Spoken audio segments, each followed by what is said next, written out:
خبروں کے سلسلے کو آگے بڑھاتے ہوئے بتائیں کہ نیشنل سیکیورٹی ورکشاپ 27 کے شرکا نے آج جنرل ہیڈ کوارٹرز کا دورہ کیا ہے، جہاں انہیں علاقائی اور داخلی سیکیورٹی صورتحال پر جامع بریفنگ دی گئی۔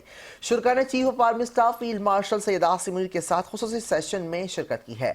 آرمی چیف نے کہا کہ خطے کی تیزی سے بدلتی جیو پولیٹیکل صورتحال، سرحد پار دہشت گردی اور ہائبرڈ خطرات پاکستان کے لیے اہم چیلنجز ہیں۔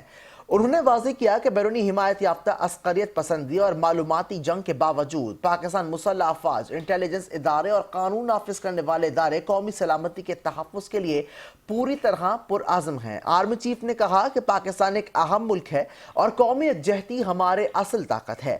مزید کہا کہ اسمگلنگ، منشیات اور منظم جرائم کے خلاف جاری قومی اقدامات پر بھی شرکا کو آگاہ کیا گیا ہے، جبکہ غیر قانونی غیر ملکیوں کی واپسی اور سرحدی نظم و ضبط بہتر بنانے کے اقدامات پر بھی اپڈیٹ دی گئی۔ سیشن کے اختتام پر آرمی چیف نے کہا کہ ہر پاکستانی کی سلامتی پاکستان آرمی کے لیے مقدم ہے اور اس پر کوئی سمجھوتہ نہیں ہوگا۔